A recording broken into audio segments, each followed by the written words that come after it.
policíacos, Corte Suprema de Justicia, Ministerio Público, ya llevo 7. No sé si se me escapa alguien, pero pedimos todos los informes que se nos ocurrieron, que podían decir algo de su capacidad, idoneidad y honradez. Y nos llegó tarde, lástima.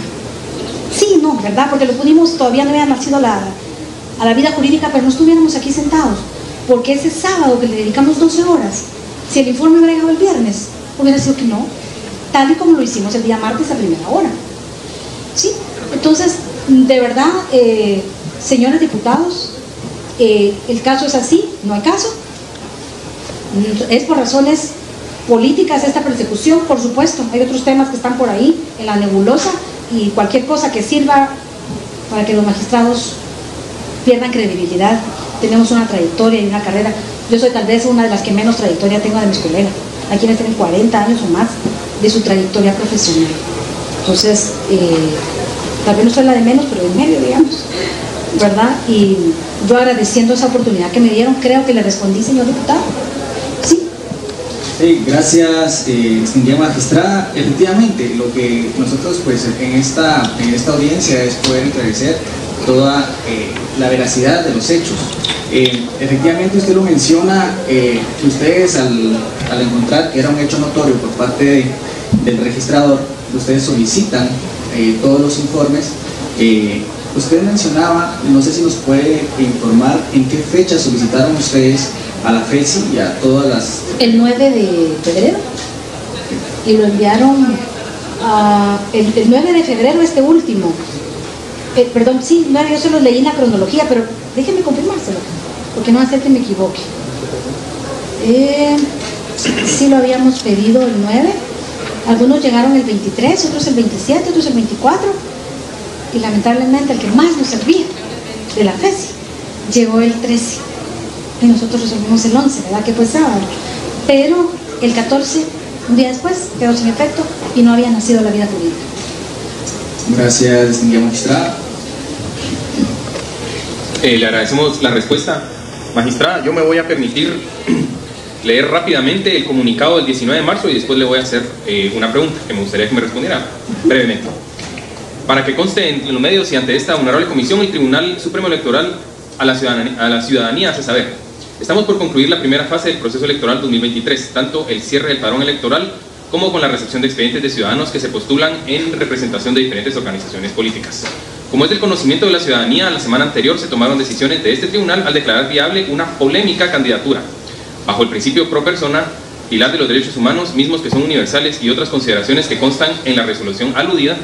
Sin embargo, antes de que tal decisión fuera materializada y tuviera efectos jurídicos, fue revocada, en virtud de que se ameritó un nuevo análisis, el recibirse información complementaria, artículo 125, literales JTV de la Ley Electoral y de Partidos Políticos, artículo 23 del Organismo Judicial y artículo 6 de la Ley de lo Contencioso Administrativo. Acción que como ente rector tenemos la facultad de realizar, considerando que cada recurso de nulidad presentado para conocimiento del Pleno de los Magistrados es distinto. Y atendió en este caso a la constatación de la existencia de circunstancias de incumplimiento de los requisitos contenidos en el artículo 113 de la Constitución Política de la República de Guatemala.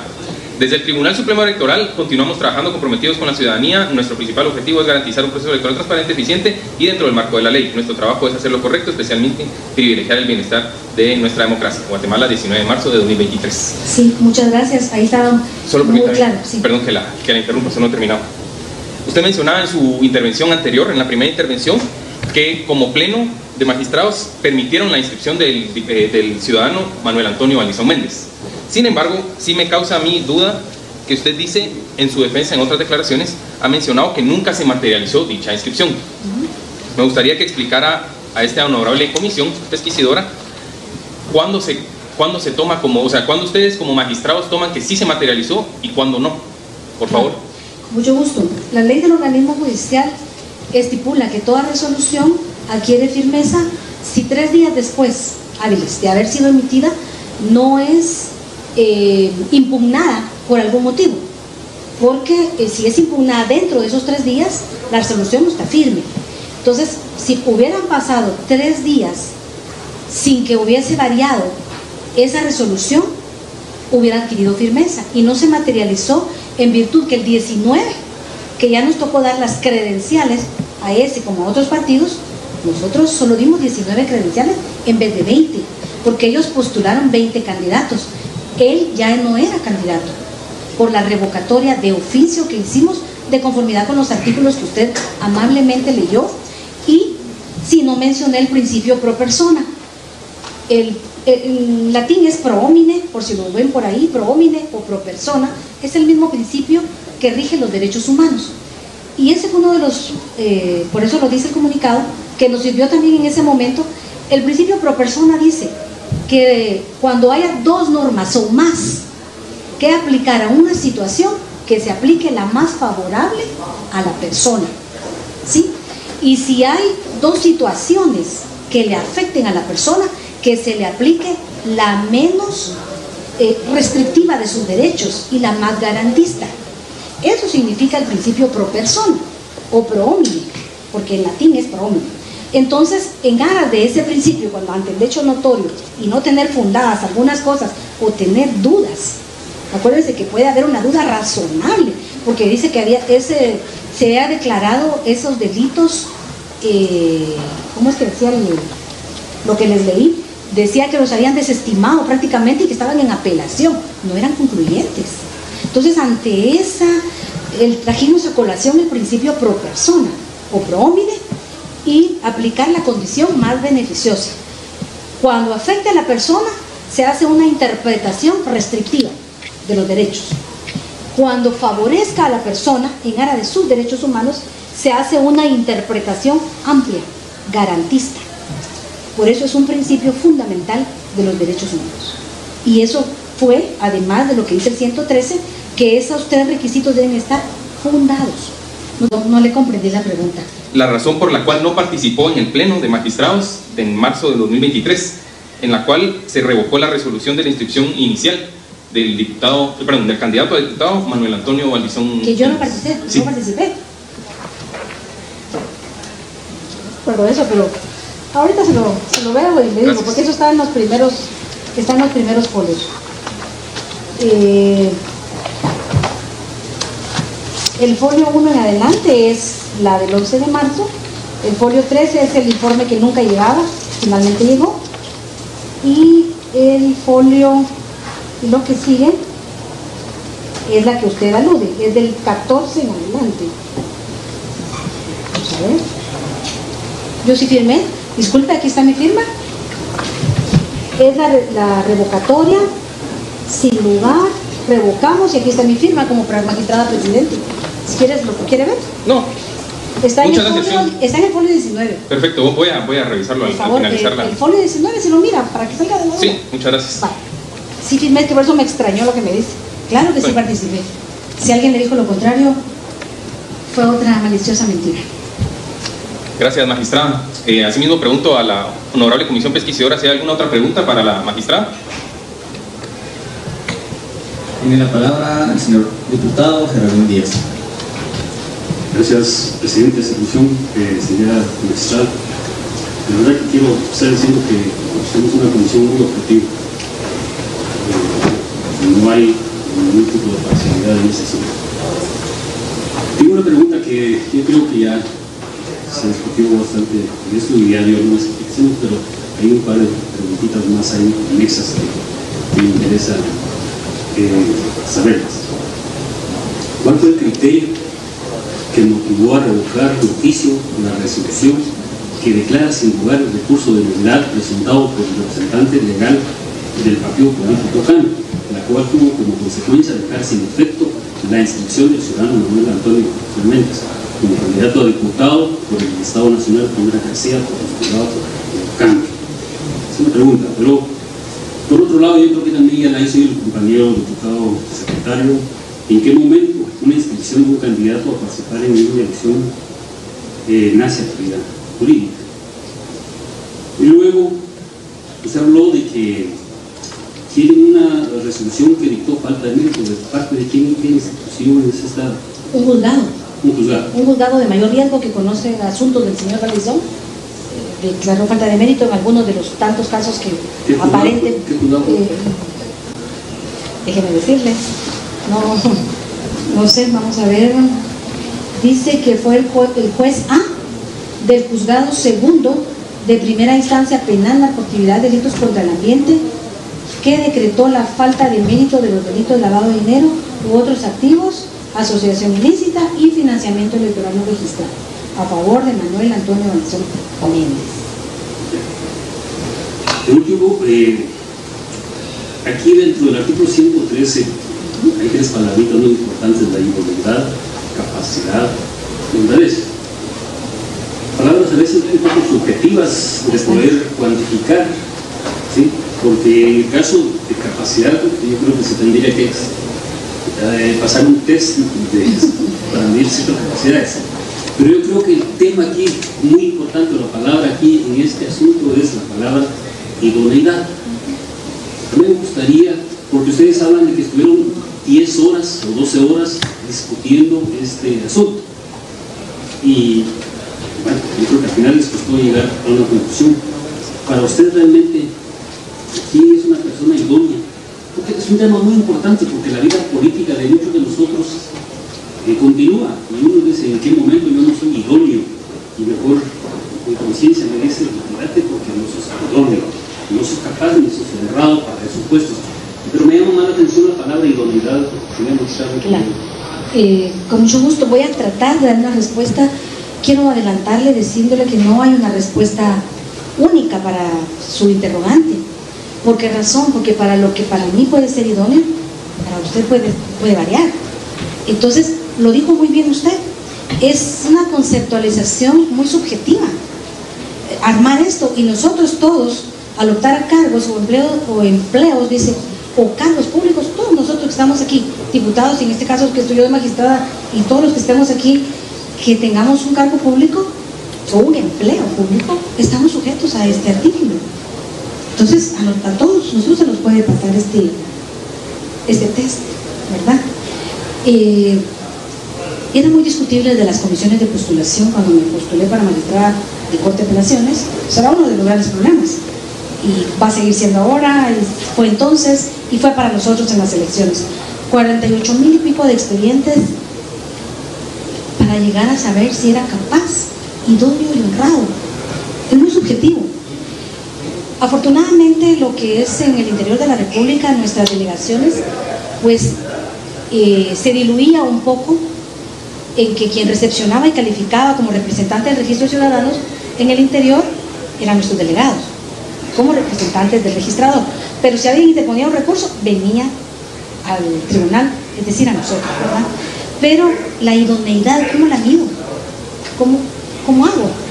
Es tan subjetivo que no hay estándares para decir si está de este color, no. Si está de este color, sí. O sea, no hay estándares. Simplemente nos vamos a esa palabra clave, fundada. Vamos a buscar algo que funde la percepción o criterio que tengo a priori de una persona, que algo me lo diga, que ya no sea solo mi leal saber y entender, ¿verdad? Mi percepción per se, lo subjetivo. Yo puedo haber sido creada o vivir en un entorno donde para ellos eso es normal y para mí puede que no. Entonces, para buscar algo objetivo, lo fundado, los documentos que puedan decir algo de esa persona. Por eso es que para nosotros los informes eran fundamentales, valga la aparente redundancia, ¿verdad? De fundado a fundamentales, eran indispensables. Pero los que no eran concluyentes nos dejaban más nebulosa, ¿verdad? Porque eso de que la falta de mérito, entonces sí o no ese delito. Ahora está en apelación, pero ¿qué hacemos? La presunción de inocencia, decíamos uno, ¿verdad? Pero si todavía no lo han condenado, la presunción de inocencia. Y el otro decía que se había basado en ver una página oficial de una corte y ver una noticia. O sea, si nosotros nos van a medir la honradez o la idoneidad con noticias, uy, creo que salimos perdiendo todos, ¿verdad? Porque aquí nos pueden fabricar cualquier noticia. Entonces nosotros necesitábamos documentos y concluyentes de preferencia, porque cuando nos dicen esta información, su uso es confidencial. ¿Qué hacemos? O sea, esas fueron las discusiones de esas 10 horas.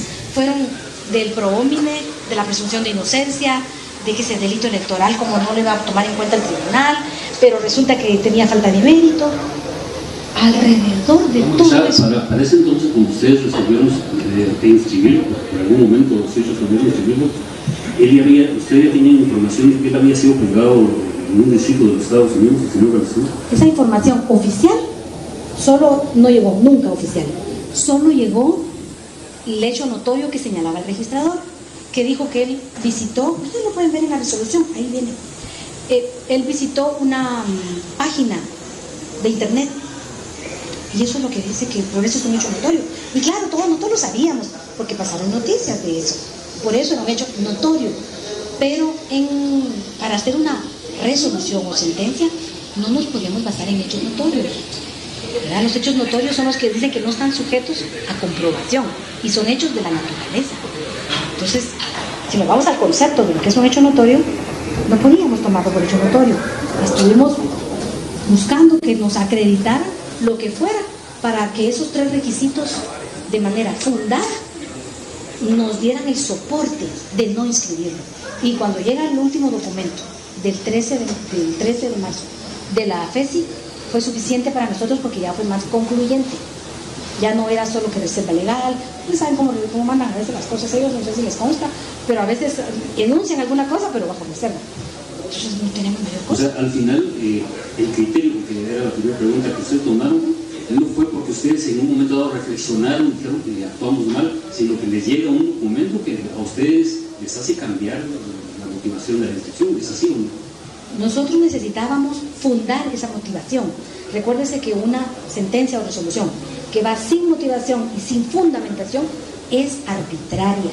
Eso lo dice la jurisprudencia de la Corte de Constitucionalidad. Para no ser arbitrarios, como no teníamos los documentos concluyentes de ese señor, y por la presunción de inocencia y el principio pro homine y todo lo demás que no contábamos con nada fundado, estuvimos 3-2. No estábamos unánimes, porque 3-2 estuvimos. Pero una vez llegó ese documento, se acabó el 3-2, 5-5. ¿Sí? No hay voto razonado ahí. Estábamos seguros de revocar esa inscripción. Lo que nos faltaba era informe. Lamentamos que llegara el día hábil siguiente, porque fue sábado y llegó lunes. Así, no sé si le respondí. Gracias, honorable diputado. Le cedo la palabra al diputado Luis Enrique Ventura. Muchas gracias. Ustedes como magistrados del Tribunal Supremo Electoral tienen dentro de sus potestades revocar esto de manera de oficio, como lo hicieron. ¿Esto es algo que la ley les permite a ustedes como magistrados? Sí, por supuesto. Yo le leí, ¿se recuerda que le leí un artículo que tenemos equiparación a los magistrados de Corte Suprema de Justicia? Por supuesto, la ley nos lo permite. Magistrada, solo en la misma línea en la que yo iba, ¿será que usted es tan amable de, ya que tiene el folio 19, listarme si hubo algún magistrado que se ausentó de ese pleno? Mucho gusto. Muchas gracias. Estoy segura que no. Estoy segura que no, pero se lo veo. Gracias. Estoy yo, está el magistrado Rojas, está la magistrada Blanca Alfaro, está Gabriela Aguilera, Maine Custodio Franco y el secretario. Estamos todos. Perfecto, muchas gracias. 5-5. Sí, titulares. gracias. Muy amable. Gracias, señor diputado. Yo tengo una pregunta más, distinguida magistrada. Usted, entre los documentos que me acaba de entregar, menciona que pues ya se había revocado y todo el proceso pues había quedado sin materia. Usted mencionaba que el 24 de agosto, si no estoy mal, según teníamos bajo un caso que es el 76-2023. Este es el que trae toda la documentación anterior. Y luego nos menciona que el 3 de abril la Corte Suprema de Justicia le pone un nuevo número, que es el 227-2023, que es el que estamos en este momento. ¿Me puede esclarecer un poquito lo que nos explicaba, por favor? Claro. Voy a tratar de aclarar la nebulosa que yo misma tengo, ¿verdad? Porque al haber identidades sujetos, objeto y causa, no deberían de haber dos expedientes con dos números distintos. Ambos nacen por la denuncia del señor Frati, ambos. De donde se les ocurrió eso, yo no lo puedo responder, pero ambos son lo mismo. Y después de que termina el folio 150, yo le puse una pasta azul y ahí le pongo segunda pieza, 2 de 2, y empiezo a numerar de nuevo, del 1 en adelante. Ahí está la querella nueva, según el señor Frati y Karen Fisher. Ese documento está allí porque sería muy mal de mi parte que ustedes después encontraran y qué pasó con este número y qué esto, y les causara duda. Yo estoy aquí para aclararlo todo lo que necesites.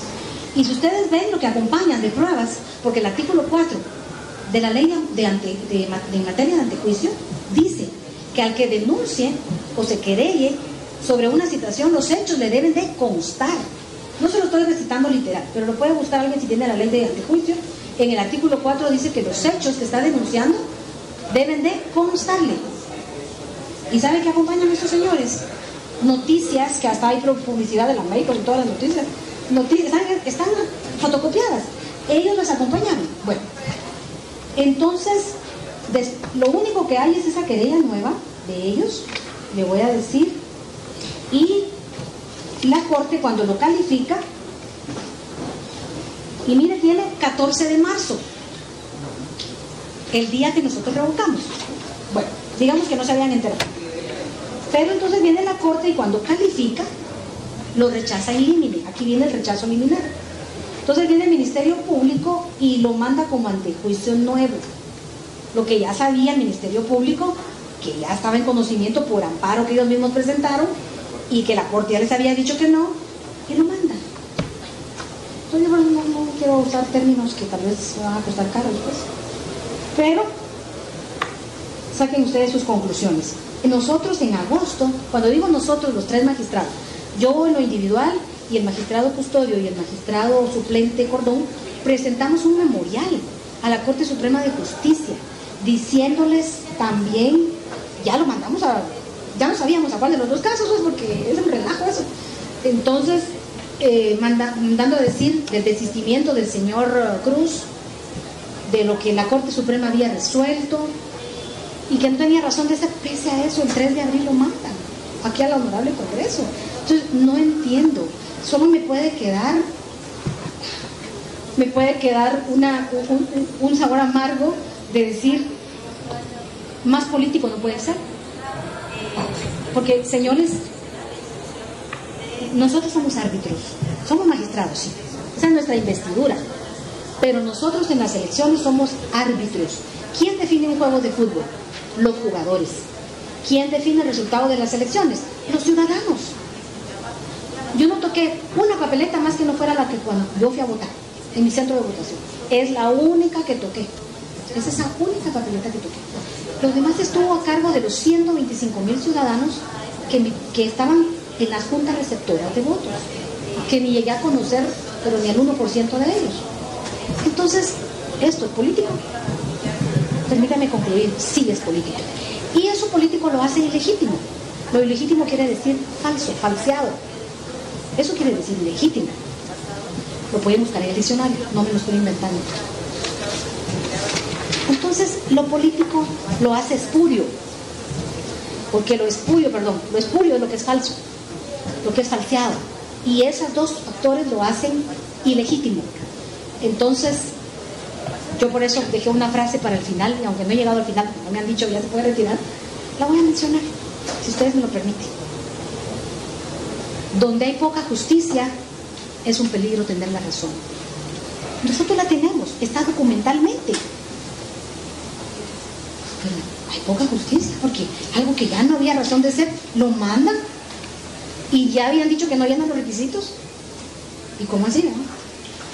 ¿Cómo así?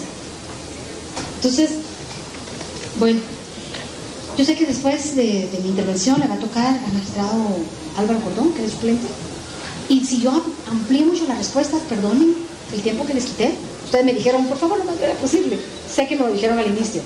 Traté de hacerlo para ayudar un poco a que el magistrado Cordón, pues es suplente y no está en el día a día, ¿verdad? Con nosotros, no estuvo en el día a día, y traté de ampliarlo para que a él le quede más que todo la parte que le corresponde, porque quien estuvo en el día a día, sábados, domingos, todo, fuimos los titulares. Y él, con todo respeto, porque él siempre nos apoya, todos los suplentes nos apoyan y son de una gran valía para el tribunal. Sin embargo, hay cosas que definitivamente se podrán escapar porque no están en el diario. Gracias, distinguida magistrada. No sé si algún diputado tiene alguna pregunta. Yo solamente voy a hacer una mención, aprovechando la audiencia que tenemos, y efectivamente en la ley de materia de antejuicio, en el artículo 17, como lo mencioné al inicio de esta sesión, en el artículo 17, el inciso D, menciona: la comisión pesquisidora examinará el expediente y demás documentos que hubieren o irá a los promotores del antejuicio, así como al funcionario contra quien esté enderezado el asunto, y practicará las diligencias que soliciten las partes, recabando toda la información y documentación que cualquiera de los miembros de la comisión consideren pertinente, con el propósito de establecer la verdad de los hechos denunciados y si estos pueden o no suponer la existencia de un hecho que por naturaleza deba ser conocido por un juez del ramo penal. Asimismo, hacer mención del inciso G, en donde menciona que la comisión deberá tener presente que su investigación no tiene a determinar ni la culpabilidad ni la inocencia del funcionario investigado. El propósito de la comisión pesquisidora consiste en establecer la existencia y veracidad de los hechos que puedan o no integrar una actividad que por su naturaleza deba de ser conocido por un juez del ramo penal y de la probable participación del dignatario o funcionario en los mismos. Igualmente, corresponde a la comisión determinar si la investigación se ha promovido por razones espurias, políticas o ilegítimas, en afán de involucrar a tal funcionario. La misión de la comisión pesquisidora consiste esencialmente en poner a disposición del Pleno los elementos que permitan establecer, así como consecuencia de hechos investigados, tal funcionario deba ser puesto a disposición de la justicia común y de ninguna manera podrá arrogarse facultades que correspondan a los tribunales y jueces, ni podrá calificar o tipificar hechos delictivos. Quería mencionarlo para que es claro en estos dos incisos las funciones que nos corresponden a nosotros como comisión.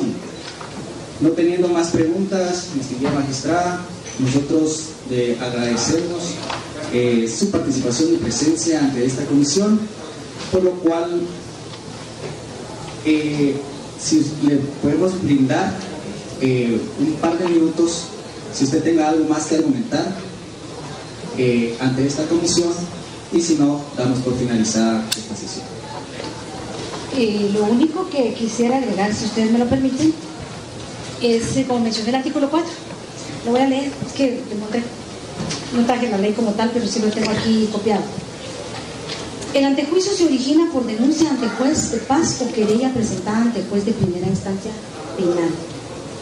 La denuncia o querella podrá ser presentada por cualquier persona, y hago el entrecomillado ahorita, que dice a la que le conste.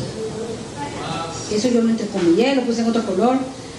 La comisión de un acto o hecho constitutivo de delito por parte de un dignatario o funcionario público, y no simplemente, lo que usted acaba de ver, por razones espurias, políticas o ilegítimas.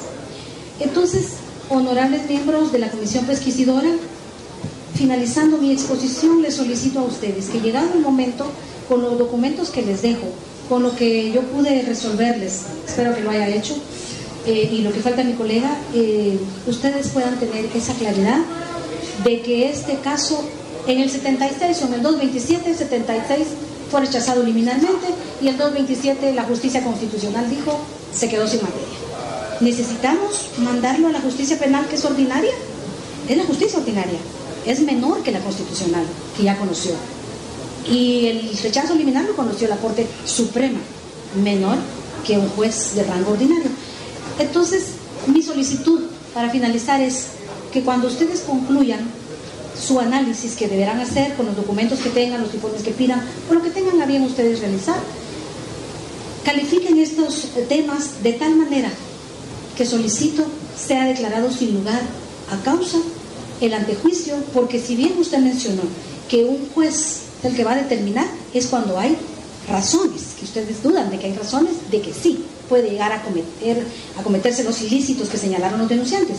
Pero en este caso se cayeron estas razones, rechazo liminar, y la justicia constitucional dijo no hay materia.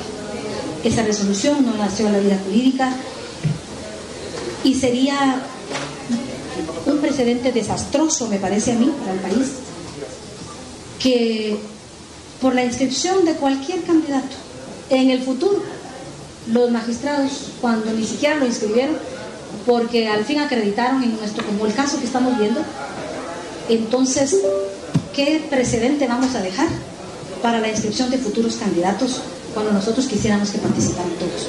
Todos, pero es responsabilidad de los partidos políticos, no lo olvidemos, a los que postulan. Nosotros no postulamos a ese señor, el partido lo postuló en una asamblea, no sé si ordinaria, extraordinaria o saber qué.